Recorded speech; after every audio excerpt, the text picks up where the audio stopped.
Selamat siang ibu-ibu semuanya. Perkenalkan nama saya Juni. Saya pendamping Desa Jonggol, pendamping PKH. Di hari ini saya berterima kasih kepada ibu-ibu semua untuk waktu dan kesempatan yang diberikan kepada saya untuk mengajak ibu-ibu semua di sini untuk melaksanakan P2K2. Nah, di sini tujuan kegiatan kita hari ini kumpul adalah untuk sharing lah ya Bu tentang supaya kita tahu bagaimana sih jamban yang sehat itu gitu.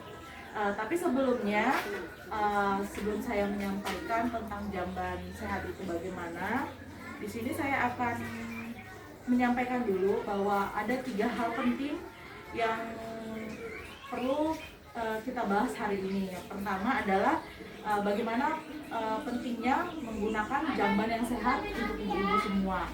Yang kedua, ciri-ciri jamban yang sehat itu bagaimana sih sebenarnya gitu. Dan yang ketiga adalah bagaimana cara mengakses jamban yang sehat. Jadi di sini kita akan membahas 3 hal penting tersebut ya ibu-ibu. Tadi yang pertama adalah bagaimana pentingnya jamban yang sehat untuk kita, untuk keluarga kita, untuk lingkungan kita. Yang kedua, bagaimana ciri-ciri jamban yang sehat. Yang ketiga adalah cara mengakses jamban yang sehat. Tapi sebelum sampai ke sini, saya ingin menyampaikan bahwa apa sih gunanya kita menggunakan jamban yang sehat gitu ya. Jadi jamban yang sehat ini ketika kita punya jamban yang sehat di rumah kita masing-masing ataupun ada di sekitar kita, satu untuk terutama untuk kesehatan kita ya Bu ya. Jadi ketika kita menggunakan jamban yang sehat, pasti kita akan terhindar dari penyakit pencernaan, terutama yang pertama adalah diare, tifus. Biasanya ya Bu, dari jamban yang tidak sehat itu pasti akan ada lalat-lalat yang menghampiri makanan kita pasti, dan kita di situ akan terkena penyakit pencernaan seperti itu. Dan penyakit menular lainnya pasti akan terkena kalau kita jamban-jamban di rumah kita itu tidak sehat seperti itu. Nah, di sini saya ingin bertanya tadi sebelumnya kepada ibu-ibu semua, di sini semua sudah memiliki jamban tidak Ibu? Udah ya. Kalau sudah mempunyai jamban di rumah masing-masing berarti sudah punya ya Bu. Kira-kira sudah sehat nggak sih jamban di rumahnya? Nggak tahu, Maksudnya kelihatannya ada sumur kok, jamban mah jauh. Bersih jambannya gitu. Maksudnya jamban yang sehat tuh yang kayak gimana? Nah, makanya saya masuk di sini, kita kan membahas ya Bu ya. Jadi di sini ibu-ibu menyatakan bahwa jambannya bersih lah ya. Dengan terjamin bahwa jamban yang saya miliki itu bersih gitu. Ya, terima kasih buat ibu-ibu buat pendapatnya di sini. Nah, sebelum kita masuk untuk mengetahui jamban yang bersih itu bagaimana, seperti yang ditanya tadi, di sini saya akan membagi 2 kelompok ibu-ibu. Yang pertama kelompok ibu ini sama yang ibu ini, dan yang kedua adalah ibu ini yang 3 orang ya.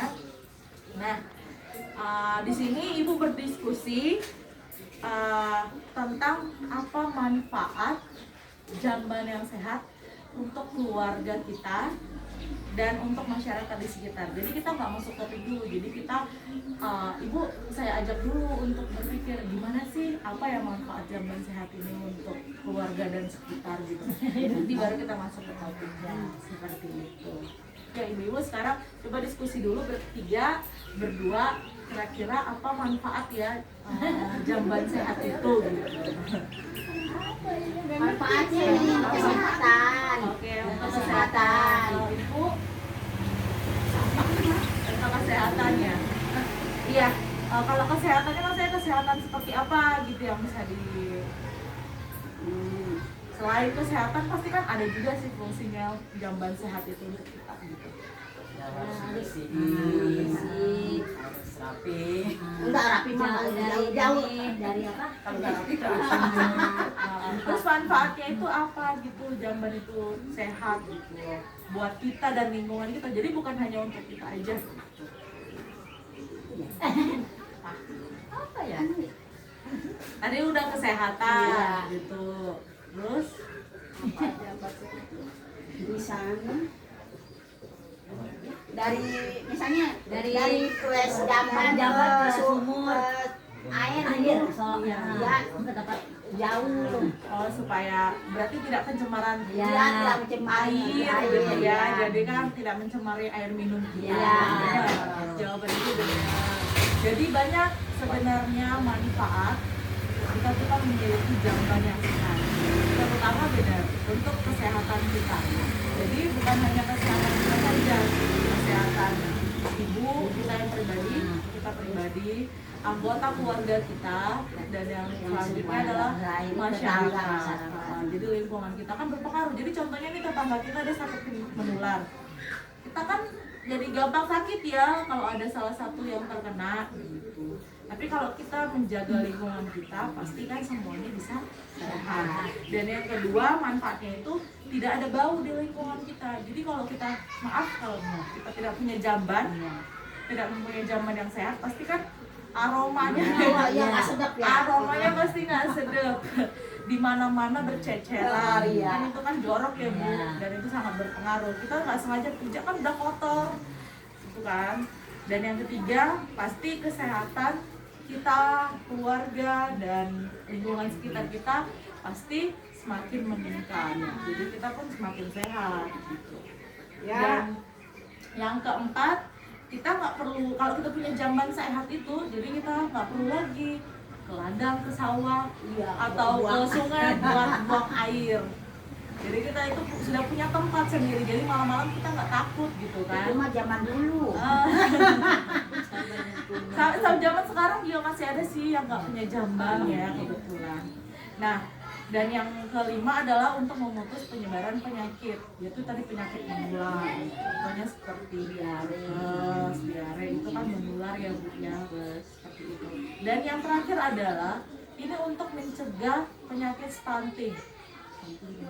Stunting itu jadi untuk mencegah penyakit anak-anak dari stunting itu untuk menjaga penyakit anak-anak itu dia tinggi dan tingginya tidak sesuai dengan teman-teman yang lainnya. Itu biasanya karena penyakit pencernaan, jadi dia kurang gizi gitu ya, seperti itu. Jadi untuk mencegah hal itu tersebut gitu.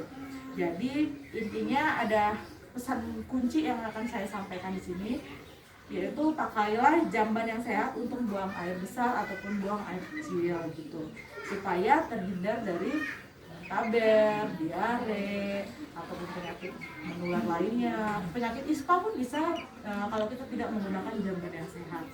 Sehingga ibu dan anak dan keluarga kita lah semua dan lingkungan masyarakat kita tidak kekurangan gizi ataupun untuk mencegah penyakit stunting pada anak-anak kita. Jadi penyakit stunting itu bisa kita jaga mulai dari dalam kandungan sampai usia 6 tahun.